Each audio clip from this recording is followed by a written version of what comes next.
Hello and welcome to this week's Realty Talk Show.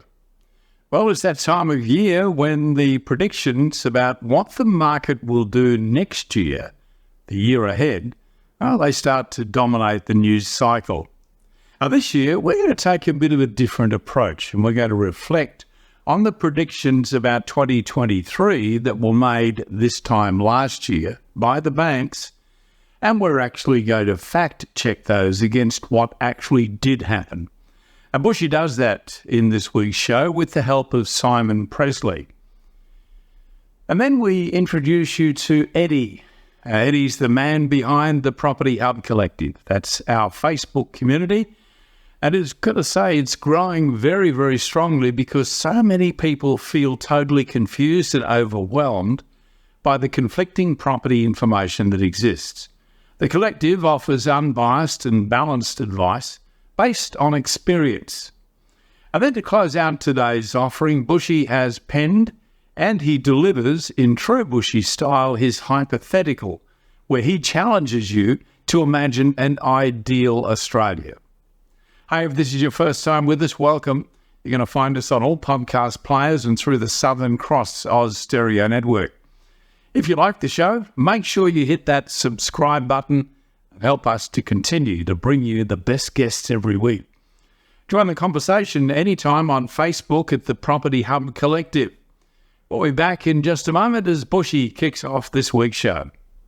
Property deductions can save you thousands of dollars each year. To make sure you maximise deductions, you need to work with the most experienced quantity surveyor in the country. BMT Tax Depreciation is the leading specialist in the industry. They've completed over 700,000 tax deduction schedules for residential investment and commercial properties Australia-wide. BMT guarantee to find double your fee in the first full financial year deductions. Call BMT on 1300 728 726 today for an obligation-free quote.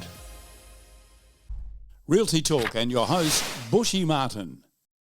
Now, the end of every year always marks the beginning of forecasting season, when an array of bank economists and other self-proclaimed property experts roll out their doom and gloom property predictions, and in typical fashion, it's fair to say that they've successfully managed to predict 9 out of the last 2 property downturns. So to balance the books based on all of the facts rather than the indicator of the hour fiction, we always love to share the insights of Australia's #1 thought-leading property analyst, Simon Pressley, from National Buyers Agents Propertyology, who's actually anticipating that a super boom may be just around the corner. I can't wait to hear more on this. So welcome back to the Property Hub's Realty Talk Show, Simon. G'day, Bushy. Always good to have a chat, mate. You keeping well?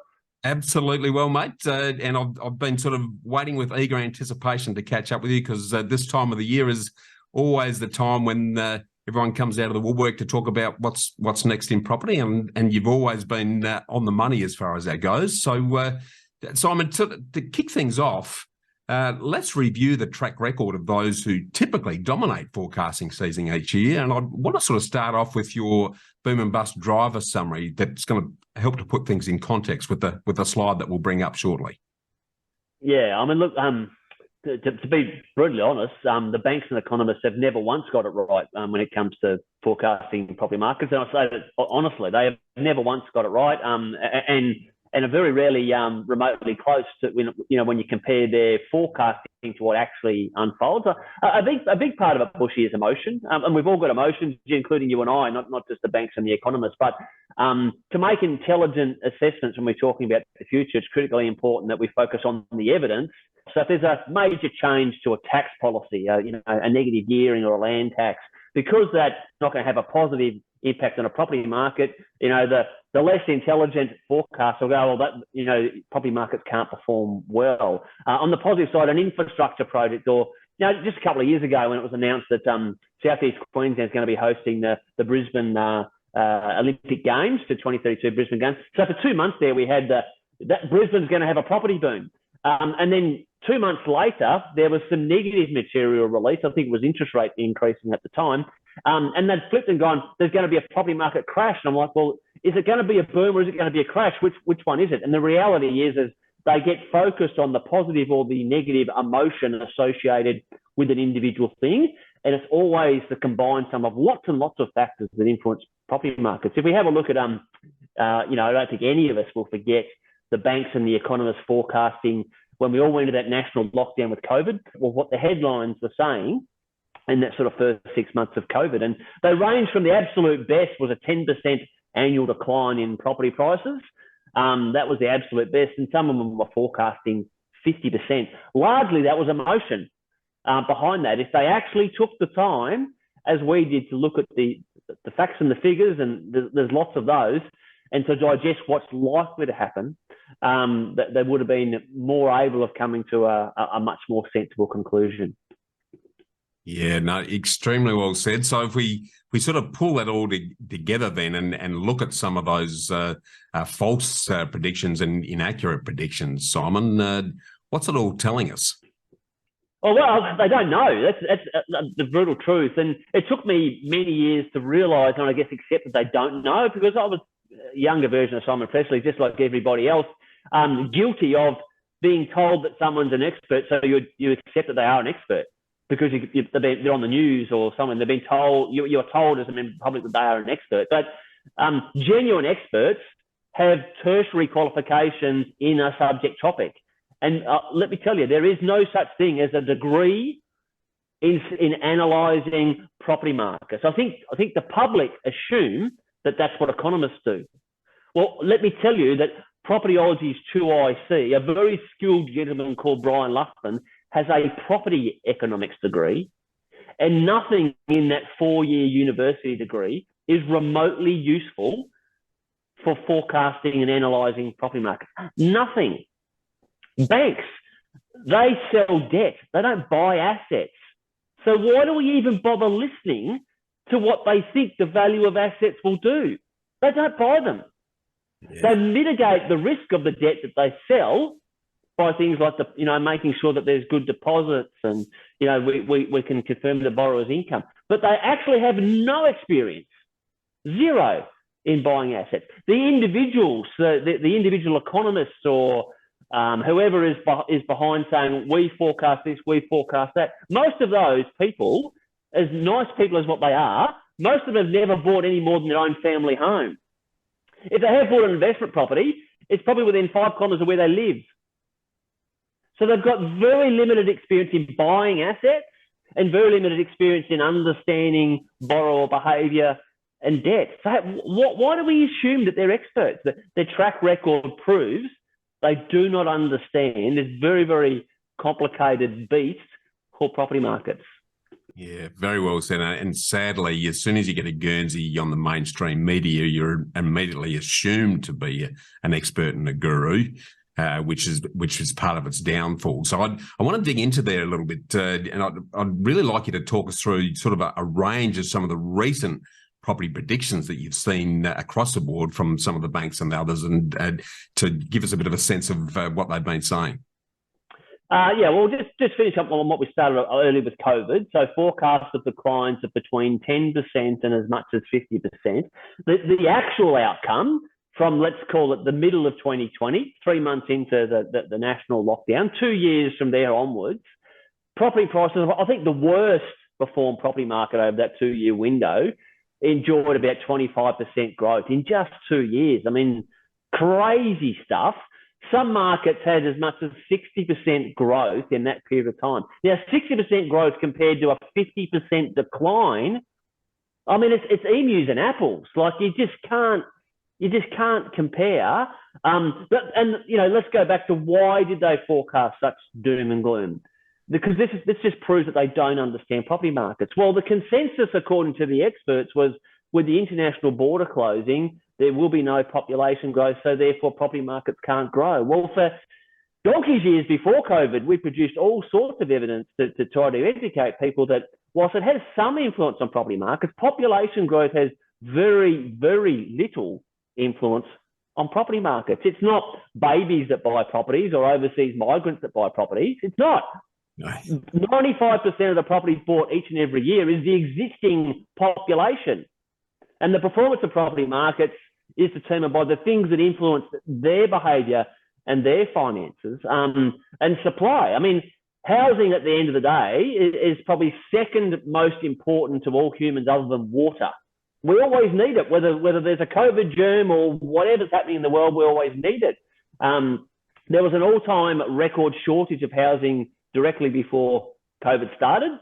And what we're talking about, this super boom today, that all-time record shortage from 3 years ago is even shorter again. So yes, there's lots of negative influences out there that influence property markets, but the combined sum of the positive things are even greater. ANZ forecasts a 10% decline for the combined average capital city in 2023. Well, CoreLogic just this week released the latest data. So the first 10 months of the 2023 calendar year, the combined capital city change in median house price was growth of 9%. Yep. ANZ forecast a decline of 10%. AMP said they could decline this year by as much as 20%. Realestate.com Property Track said that they could decline by about 11%.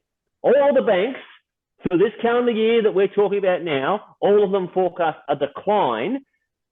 And what's actually happened is a 9% growth in 10 months. Now, that's already a boom, Bushy. Yes. What might happen next year? I think next year will be stronger again than this year. But already we've had 9% in 10 months. So annualised, our combined capital cities have had about 11% growth in one calendar year when the banks yet again said it was going to be a double-digit decline. So, mate, they never get it right. I've taken a lot of time to look back at forecasts every single year, and at best, the actual rate of growth, the banks probably predict about 1/3 of what actually happened. So this year, banks are sort of saying for 2024, there might be sort of 5 to 6% growth. Geez, that must have hurt them to forecast some growth. If they're true to form, triple what they forecast. Now, there is a lot more science than just doing that, but yeah, that's the history.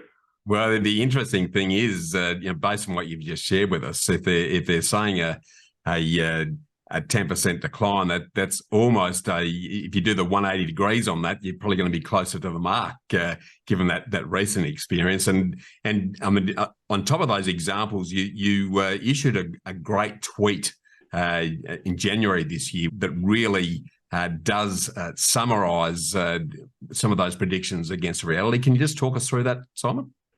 Yeah, that tweet's probably what motivated us to have this conversation, isn't it? Because we've just started forecasting season. It's this time every year that the banks, chase a bit of publicity and put them out. So sort of summarise them there. Westpac predicted -8, ANZ -9, AMP -10, CBA -9, NAB -9. I mean, it's unanimous. Like 10% is a pretty big decline in just a 12-month period of time.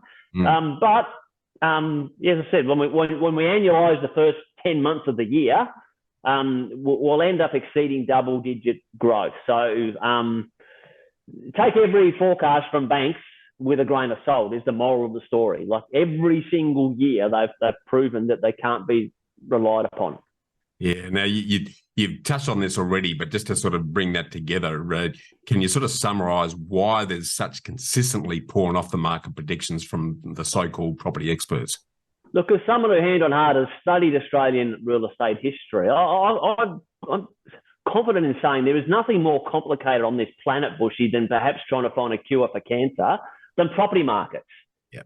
But to have any chance of being intelligent and analysing property markets, you need to devote a lifetime, not just reading, a few reports online. You need to devote a lifetime to see what has actually happened in every town and city across this huge country in the past and learn why it happened, and not make generic comments like house prices can't keep growing at this rate because wages haven't grown at this rate. Well, wages have never grown anywhere near the rate of property prices, and it's not just properties that people use their wages for. Like you could say the same for everything.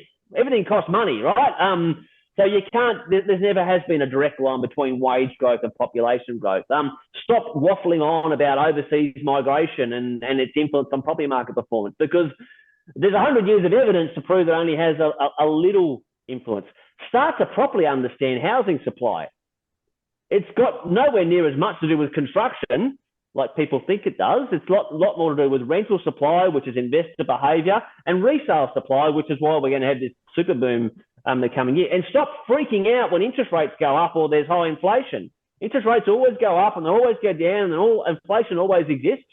Sometimes we like these metrics, sometimes we don't, but we need to look at the combined sum of all factors. Yeah, beautifully said. Well, that's the perfect segue then to now turn to the future and look at what is likely to happen in 2024. So let's again kick off by what the bank economists and others are predicting and how this compares with your read of what's likely to happen next. The banks first, different times in the last month or so, Bushy, they've all released their forecast for next year. That said, it seems like every month they'll change their mind and issue a revised forecast, which just highlights they realise, we got that wrong. We better change our mind so that we can improve our digital footprint. But they reckon somewhere between 4 and 7% growth for the 2024 calendar year. So triple that, and they're probably closer to what actually happens. I feel very confident that you'll probably see the rate of growth that banks are predicting for the whole of next year in the first 3 months, January to March. Hence the term super boom. Why? Firstly, what's actually happened in 2023 this year is a lot stronger than what people thought. Underpinning it mostly is the significant shortage of housing supply. People will, especially today, because the RBA have increased interest rates, people say, well, house prices can't go up, mortgage prices have gone up again. Well, we've had that 9% growth in the first 10 months of this year. 4 of those months we had interest rate increases. Yep. So there is no precedent that says when interest rates go up, that adversely affect property prices. It's never been as simple as that. At the end of the day, there still is no sign of household stress, of mortgage stress. We still have an all-time record low number of mortgages in arrears.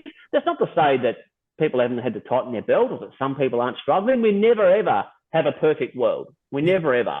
That's one thing. The number of properties listed for sale, which is one metric for housing supply, and in regards to asset performance, capital growth, this is a lot more important than the number of homes we build. Yep. Here and now today, we have 240,000 properties available to purchase nationally. 240,000 sounds like a lot. Not really when you live in a country with 26 million people. This time 5 years ago, we had 320,000 properties listed for sale. I'll repeat those two figures. 320,000 properties for sale 5 years ago. Today, 240,000 properties for sale with 1.5 million extra people now. Yeah, the COVID boom with the border closure was underpinned by a record low volume of properties listed for sale. It shrunk, and it's going to shrink again. Every single year, the months of December and January are the lowest for people who own property listing it for sale. Their attention, quite rightly, is focused on finishing major projects at work, going on holidays, enjoying Christmas. Yep. So the number of properties that's already low in the beginning of November while we're having this discussion will reduce by about 10% over the next 2 months. Yep. What also happens every year in January, a large percentage of the Australian workforce take leave. They disconnect from the negative stuff that's in their device. They recharge. They make New Year's resolutions. People start talking about becoming a first home buyer or upgrading the family home or becoming a property investor and all these things. Late January and February always becomes a big surge in buyer activity. They're energized. They've worked out their finances. They've disconnected from the negative and they act. When they act in 2024, in the months of January and March, there will never in our history have been a bigger shortage of properties for sale. That's why we're going to have a super boom. Beautifully said, mate. I really want to thank you for taking the time to research all of this. And we can certainly see from the analysis when we compare it back to your boom and bust driver assessment that we started with, the country certainly appears poised for another property super boom, as you've called it, particularly in beneficial locations. So I want to thank you for joining us on Realty Talk and sharing all of your informed insights and all of the work that Propertyology does to educate and inform the market moving forward. So thanks for your time, Simon. Absolute pleasure. Successful property investment is a game of finance. Do you have the right team and the right game plan? Realty Talk is brought to you by Know How Property. More than mortgage brokers, Bushy Martin and his team of investment architects set you up with a sustainable strategy structured to lower your costs, tax, risk and stress while increasing your capacity for growth. Know-how has helped over 1,900 homeowners and investors secure more than $800 million in property wealth. So get set to live more, work less and live your legacy. Want to know how to invest in your freedom? Visit knowhowproperty.com.au. This is Realty Talk, powered by realty.com.au.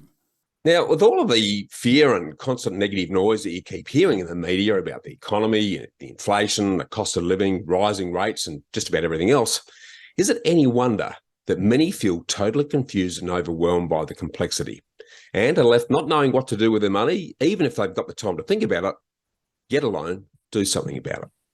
Now, if this sounds like you, then you've landed in the right place at the right time, because the new Property Hub Collective Facebook community may be just the solution you've been looking for and the safe place that you've been searching to get true answers.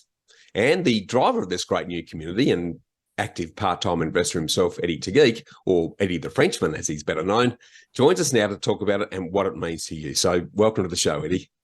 Yeah, thanks, Bushy. I've been looking for a good excuse to get you on for a while now, given the activity you're doing in the Property Hub Collective community. So to sort of set the scene for that, though, mate, what are some of the common problems that you see hardworking Aussies encountering when it comes to money and investing? Yeah, look, I mean, it's the same problems we had probably 6 to 7 years ago now, where you get to a point, I think, where you get around mid 30s to early 40s, and you realize that you need to do something with your money, but you just don't know what to do. You don't know where to start. You probably don't have the mindset either, in terms of, because you're lacking the education. So I think, the main problem is really they don't know what to do. They know they need to do something, but they don't know where to start, and that's a big issue, obviously. Yeah, a massive hurdle, because what people tend to do then is do nothing, and year slips through their fingers before they get a chance, and often that makes it difficult. So what are your thoughts on how we can fix that then, Eddie? Well, financial education is the first one. And when I say financial education, look, most Aussies, they have limited interest in financial education in general. Obviously, they've got a vested interest because they want to better their life and at least be comfortable at retirement. So I think that financial education on the main bits and pieces is paramount, and that's why we think that this community is going to be great for them to sort of learn the basics, and that's going through examples, that's bringing in experts, that's bringing in the likes of myself. Myself and my family, we've been through this over the last 6 years or so. And so we started not knowing what to do, and obviously educating ourselves, and a lot of light bulbs went off in the whole journey. So really making them aware of the concepts that are behind making your life a bit more comfortable. Yeah. Sounds good. And how do you see the Property Hub Collective Facebook community helping with that? Look, we'll cover. So I've got obviously a plan with the likes of yourselves and a few others, but obviously covering some various topics, and a lot of them are actually current topics. So whether it's the RBA rate or the property market and what it's doing, and the overseas migration and things like that. The issue is a lot of the media and a lot of the people in the industry as well complicate things drastically, whereas investing is fairly simple in the core, I guess. And so we'll bring some experts as well to do a few deep dives on a few topics. But really the aim is I'm very aware that, again, a lot of people aren't that interested in being expert, and that's not what we're trying to do. We're just trying to make them aware of a few concepts and the basics, and then they can make better decisions for themselves. Yeah, I love that. So taking that forward then, what's your vision for the Property Hub Collective then, Eddie? So we'll have, obviously, there's going to be an education piece, which is going to be some content that, myself and a few others will be delivering on a regular basis. Obviously, it's a community, so there's definitely a discussion between members, and there's going to be a lot of members at different levels. Obviously, some of them will have some investment, some of them won't even have started, but they've got an interest if they've obviously connected to the community. There's, again, we're going to have some experts in there. There's not going to be any hard sell or anything. Obviously, clearly the experts are coming in, and sure, they will get some exposure out of it, and the members in the community can use their services if they want to. But it's really a safe place to ask any question along their journey, or whether it's at the start or at the end of it. Yeah, no, I love that. And I guess, and you've touched on a real issue there, and that a lot of these groups become sales portals, basically, for a lot of people who are pushing their own vested interests. So what excites me about what you're creating is that it really is creating a circle of safety where people can ask any question, and no question's a dumb question. And get the answers in language that people understand, not sort of tied up in technical jargon that just goes over most people's head. Because, as you say, investing, it's not rocket science. It's actually pretty simple when you boil it down, but a lot of people like to make it sound complex to justify their own existence at times. So in that context, then, how do you see this group being different from other Facebook forums and groups that you see on social platforms? Look, I'm a member of quite a few groups on Facebook and outside of Facebook, and I found it very frustrating. The fact that it would be good to get a forum or a community where you go from A to Z in terms of the investment journey, and it's not just property. So property is a big part of it, and we'll explain why and bits and pieces. But really, the whole concept, the whole investment journey. And I couldn't find any communities that were going through it. So a lot of them, obviously, they either highly property geared, or they either highly share market geared, but there's nothing in between. Yeah. And I think that there's really a point for, both and investing in different asset types, and we'll explain why, and we'll explain, the pros and cons and all that. So that's really what I think is going to be different to the rest as well. Yeah, I love it. It sounds very exciting. So who's the group going to be best suited for then, mate? Yeah, look, age bracket, obviously, I thought about the avatar with this community. The age bracket, I would see between 30 and 50. I think that's the bracket where at some point in between these two age brackets, you're going to start realizing, I got to do something with my money and make it work harder. And whether it's because, as you get towards your 40s, you see people in your family or friends that are getting sick, or I don't know, there's something that makes you realize that you have to do something with it. So I think most of the members will have, very decent income. And when I say decent income, I'm not talking about, 200 grand plus, but they have, jobs and income, and they can save money and therefore invest it. A lot of them have kids, a lot of them are busy, and they don't feel like they have enough income. And again, a lot of them are starting to realize they really need to do something with their money. Yeah, beautifully said. I've often said, Eddie, that it's the start that stops most people. So how do we get more involved?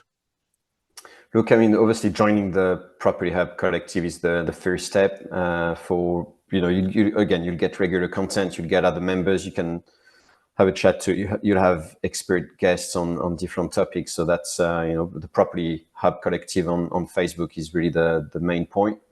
And attached to that, there's going to be other things. Obviously, there's a Property Hub podcast, which is a great source of, just for me as an investor, I listen to it religiously every week. I always learn things from it. And so those are the main two things really I would start with. And then again, as you get educated through these two forums, you'll start getting some concept, and you start looking at more specific avenues and more specific things. You'll just get more clarity out of it, put it that way. Yeah, I think that's the point, is that there's so much confusion and complexity, and we're almost living in an age now where there's too much information. So trying to work out what's the good stuff and what's not is half the challenge. So look, I really want to thank you for taking the time to share all of this with us, Eddie. No, thank you, Bushy. Yeah, which has been great. And for anyone looking to answer all of your money and investment questions in a very safe, trusted place that you'll never be sold to or BS'd in that respect, I'd really encourage everyone just to click on the link in the show notes now, which is facebook.com/groups/the Property Hub Collective to join. And Eddie and other like-minded, hardworking Aussies and proven professionals who all actually walk their own talk will be there to help you learn, guide, and support you on anything to do with money that matters. So thanks for joining the show, Eddie. Thank you, Bushy. Hi, just before we go back to the show, I want to spend a few seconds and tell you about a book that was sent to me that's now become my go-to reference when I'm looking for inspiration about property investment. You know, sometimes it's not about knowing all the answers. It's certainly more important to know what questions to ask. This book by Rusty is called The Property Wealth Blueprint. And it's one that you don't read just once and then put it away. It stays out as a reference. It's a book that you go back to time and time again, as I do, because it's packed with personal experience and with great examples of how to get property investment right. It's very frank, it's to the point.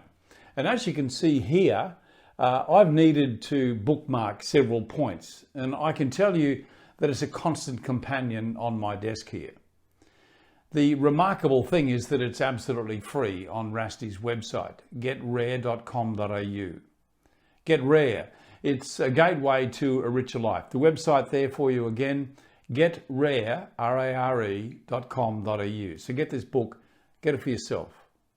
Realty Talk exclusive to the Property Hub. To set the scene for a continued bright and positive property future, let's start with a Jeffrey Robinson-style hypothetical, where you imagine in your mind's eye an ideal Australia where inflation is better managed by a broad-based additional savings or super levy on everyone's income, which becomes a volume switch that can be turned up, down or off to suit economic conditions, rather than the current outdated reliance on ineffective interest rate movements that only end up penalising the 30% of the population that can actually least afford it. And it has the attendant unnecessary effects on our borrowing capacity, property values, and our wealth. A nation where property regulations, practices, processes, costs, and taxes are consistent right across the country, not different from one state to the next. Where long-term strategic planning of housing supply is managed by a central national authority with approval processes that are fast-tracked. An age where government resumes responsibility for the provision of social, affordable and special needs housing, rather than continuing to use their Teflon gloves to point and prod their reactive short-term fingers at everyone else, rather than taking some responsibility and some actual accountability for action. A time when property investors are once again incentivised, rewarded and applauded as everyone's friends to self-fund their future, to increase supply and alleviate rental shortages, and are once again treated as the actual answer to our housing woes and embraced as friends rather than foes, who are sadly constantly penalised as the donkeys to pin the tail on for our politicians and bureaucrats. Where property spruikers and shonks are eliminated due to the regulation and enforcement of property professional standards, where every property transaction involves both a buyer's agent and a selling agent, along with accredited strategists, brokers, valuers, building inspectors, property managers, quantity surveyors, and conveyancers.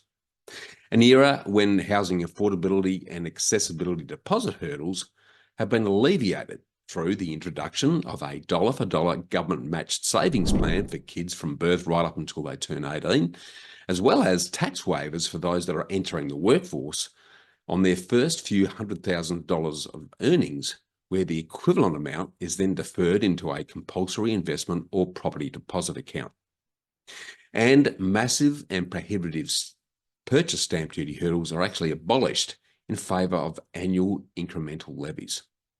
A time where interest rates remain within an affordable range can actually be fixed for the life of the loan, like they are in the United States.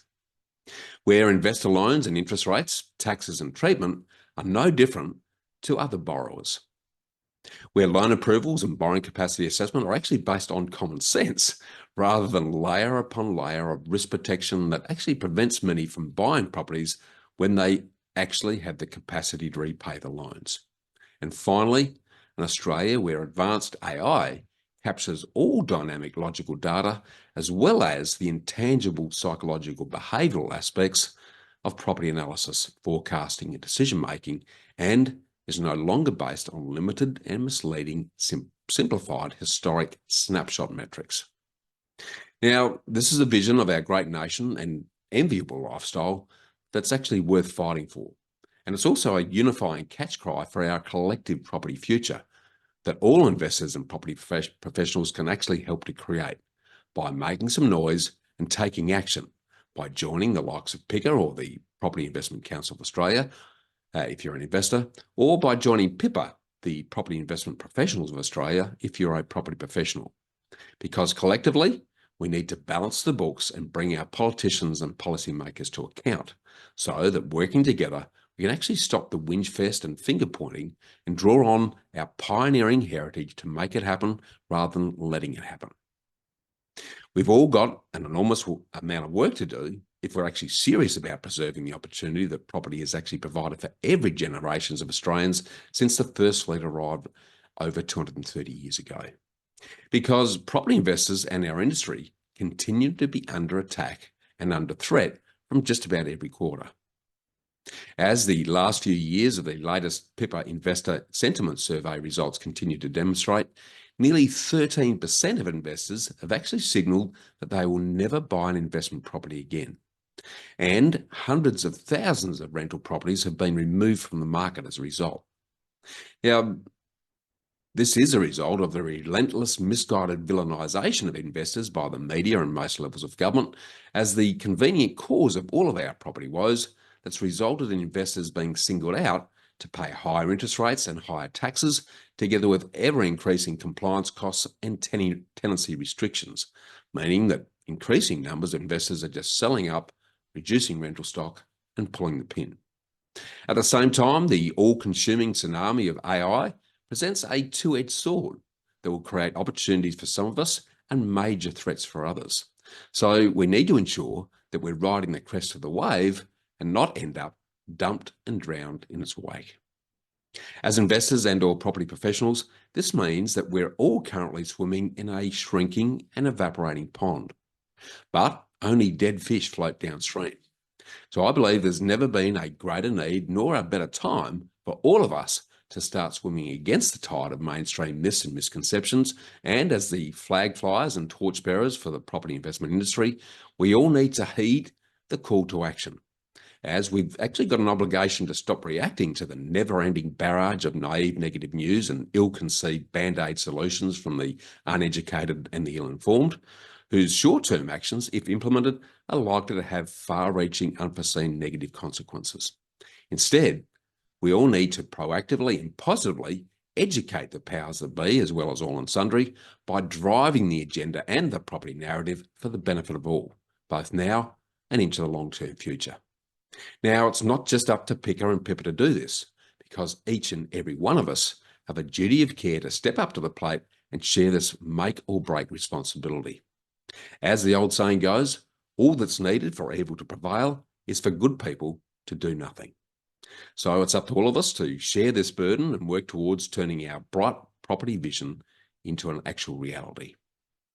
This critical work won't be quick and it won't be easy, but we all need to continue to rise to the call, to challenge the status quo, to question outdated practices, to test assumptions, and through our collective consciousness, create new and better solutions for the benefit of all. And the Property Hub shows and the recently relaunched Property Hub Collective Facebook community provide the perfect breeding ground, creative catalyst, and the meeting of the minds to continue this very critical work. So keep listening, continue to renew your childlike sense of curiosity, ask questions, make suggestions, meet and talk to others that you actually don't know, and let this segment today be another spark that will inspire us to make the time to keep these critical conversations going in the midst of the cut and thrust of our everyday lives as we look forward to another exciting year ahead in property that will yet again defy the doomsday prophecies and the negative noise in the news. Now, you've probably all heard the old story about Albert Einstein when he was a professor at Princeton University way back in 1939. And after he handed out the end-of-year exam papers, one of his students said, "Albert, these questions are exactly the same as last year." To which Einstein replied, "Yes, but this year the answers are all completely different." In the same way, the only thing that's certain about our property future is the continued exponential rate of change and dynamic uncertainty. So what's coming? How will it affect us? And what, if anything, can we and should we be doing about it? Our ongoing aim here on the Property Hub is to keep giving voice to industry leaders and innovators that will help you with all of these answers so that you can continue to make much better and more informed decisions. As Charles Darwin famously said, it's not the strongest of the species that survive, nor the most intelligent, but the one who is most responsive to change. And we also need to keep in mind that old saying that when one door closes, buy another one and open it yourself. So on behalf of Kevin Turner, Andrew Montesi, Eddie the Frenchman, Jamie, Roland, myself, and all of the Property Hub sponsors, guests, and behind-the-scenes support team, we want to thank you for listening.